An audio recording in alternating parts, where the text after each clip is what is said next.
Bonjour mes chers élèves, j'espère que vous allez bien. Alors comme vous voyez, me voilà de retour aujourd'hui avec une nouvelle leçon de conjugaison. Notre leçon est intitulée « Le plus que parfait ». À la fin de cette séance, vous devez être capable de conjuguer les verbes à ce ton-là et de différencier ce ton des autres tons bien sûr. Et surtout l'imparfait parce que c'est un petit peu pareil, mais on a bien sûr des différences que vous devez les savoir. Alors maintenant, si vous êtes prêts, allons-y, on commence. Voilà un petit paragraphe que vous devez le bien lire. Et après, je vais poser des questions pour entamer votre compréhension comme d'habitude.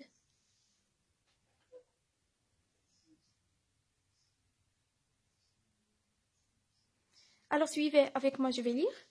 Un paysan possédait un chien nommé Rex. Depuis que le pauvre animal avait perdu toutes ses dents, il ne pouvait plus mordre. Il était incapable de rendre le moindre service. Ses maîtres, qui étaient assis devant leur porte, discutaient du sort à lui réserver. C'est bon, alors maintenant, essayons d'observer les verbes qui sont en couleur, qui sont en rouge et aussi en vert. Après, vous allez me dire l'infinitif de chaque verbe et ils sont conjugués à quel temps. C'est bon, on va commencer par le premier verbe, c'est le verbe posséder tout simplement, ça se voit déjà. Mais il est conjugué à quel temps ici? Posséder, regardons la terminaison qu'on a ici, AIT. Très bien, c'est l'imparfait. Alors, le deuxième verbe, avait perdu. Alors ici, ce que vous devez savoir, ou bien ce que vous devez remarquer, la première des choses, c'est un temps composé, parce qu'il se compose d'un auxiliaire plus un participe passé. Regardons ici, on a l'auxiliaire avoir, conjugué à quel temps? L'imparfait, plus le participe passé du verbe perdre, bien sûr. Après, on va voir quel temps. Alors, le verbe suivant, il ne pouvait plus mordre. Alors, pouvait, c'est le verbe tout simplement pouvoir. Au présent, on dit toujours, on l'utilise tous les jours. Est-ce que je peux faire ça? Est-ce que je peux aller? Ainsi de suite. Alors, c'est conjugué à l'imparfait, ça se voit déjà. Il était incapable, ainsi de suite. Alors, ce qui nous intéresse maintenant, que vous devez savoir la différence entre les verbes qui sont en rouge et aussi qui sont en vert. Mais en premier lieu, on va constater que tout ce paragraphe-là nous raconte des événements déjà passés. Et on a déjà dit qu'on utilise l'imparfait pour décrire des actions déjà passées ou même pour décrire des lieux ou bien des personnes. Je peux dire par exemple, elle était petite. Voilà, ici j'ai utilisé l'imparfait dans ma description. Mais le deuxième temps, c'est le plus que parfait. Regardons ici, d'après ces exemples-là, vous allez automatiquement savoir comment on peut conjuguer un verbe au plus que parfait. Alors, regardons qu'est-ce qu'on a mis. L'auxiliaire avoir, conjugué à l'imparfait, plus le participe passé. Aussi, le deuxième verbe quand on a été assis, on a conjugué l'auxiliaire être à l'imparfait, plus le participe passé. Ça veut dire on peut conjuguer quoi que ce soit l'auxiliaire être ou bien l'auxiliaire avoir, ça dépend du verbe qu'on a, plus le participe passé du verbe qu'on doit le conjuguer. Alors, et aussi ce que vous devez savoir, que le plus que parfait nous exprime des actions antérieures aux actions exprimées par l'imparfait. Regardons par exemple la deuxième phrase pour que vous puissiez mieux comprendre de quoi je parle. Depuis que le pauvre animal avait perdu toutes ses dents, il ne pouvait plus mordre. Alors ici, on a deux actions. Quelle est la première action et quelle est la deuxième action? Alors, depuis que le pauvre animal avait perdu toutes ses dents, il ne pouvait plus mordre. Alors, qu'est-ce qui s'est passé au début? Est-ce qu'il a perdu ses dents? Ou bien il ne pouvait plus mordre? Oui, vous avez raison, parce que c'est normal que la première action, c'est depuis que le pauvre animal avait perdu toutes ses dents. S'il n'a pas perdu ses dents, ça veut dire qu'il n'y aura pas un problème.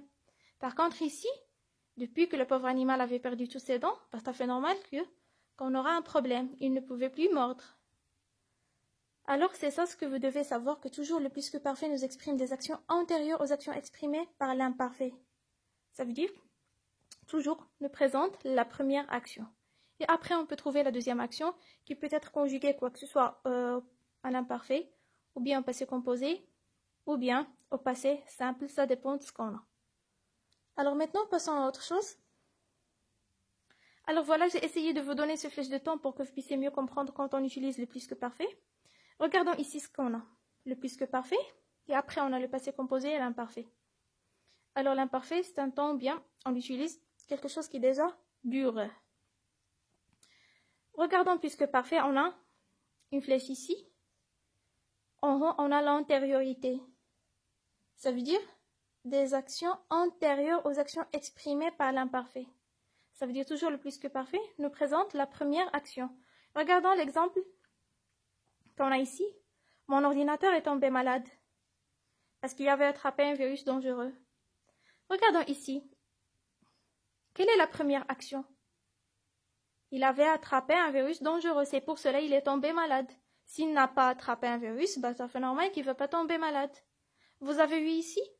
Même si, quand on a dans l'ordre de la phrase, la deuxième action qui se trouve au début de la phrase et la première action se trouve à la fin de la phrase, on doit toujours être intelligent pour qu'on puisse savoir quelle est la première action.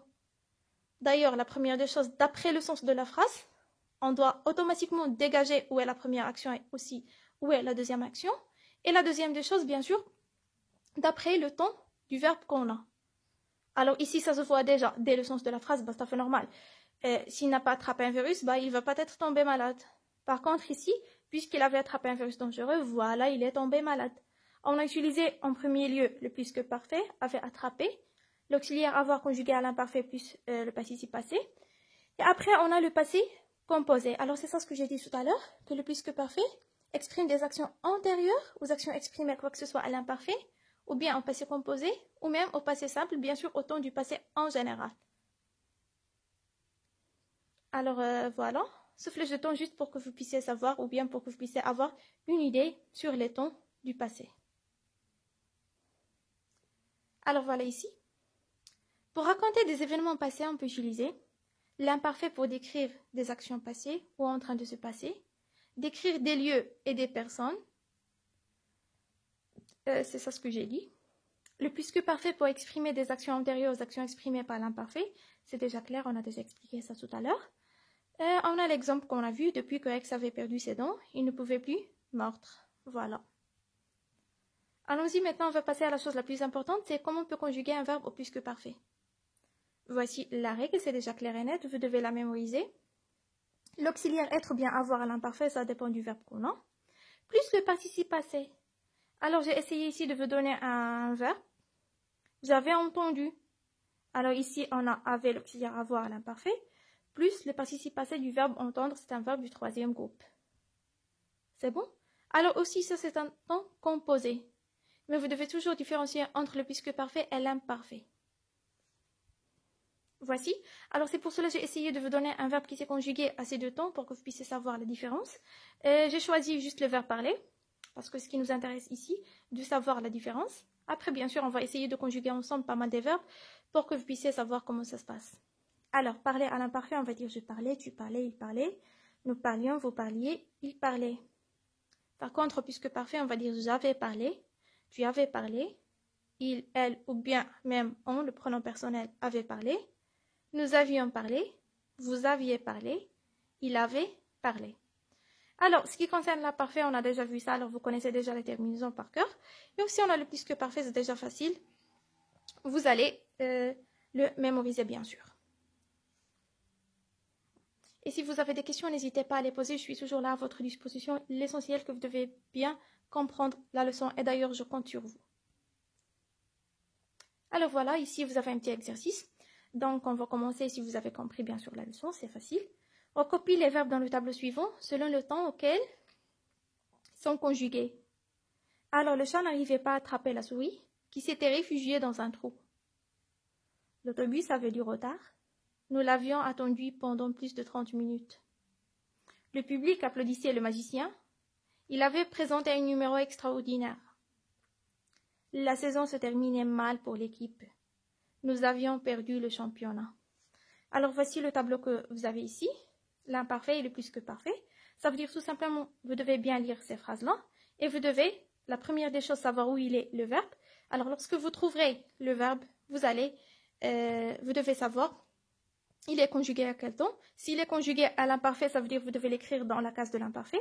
S'il est conjugué au plus que parfait, ça veut dire que vous devez l'écrire dans la case du plus que parfait. Alors, je pense que c'est clair. Cet exercice-là, juste pour que vous puissiez atteindre ou bien le premier objectif, ça veut dire savoir ou bien connaître ce temps-là en général. Ou bien différencier entre l'imparfait et le plus que parfait. Le deuxième exercice, c'est d'être capable de conjuguer les verbes à ce temps-là. Regardons ici, La consigne est déjà claire et nette. Conjugue les verbes entre parenthèses au plus que parfait. Vous avez ici des phrases simples. Nous, le verbe prendre l'avion pour la première fois. La deuxième phrase, elle, le verbe étudier dans la même école. La phrase suivante, le match, commencer à 8 heures. Vous, le verbe comprendre la leçon. Tu, le verbe aller à la campagne.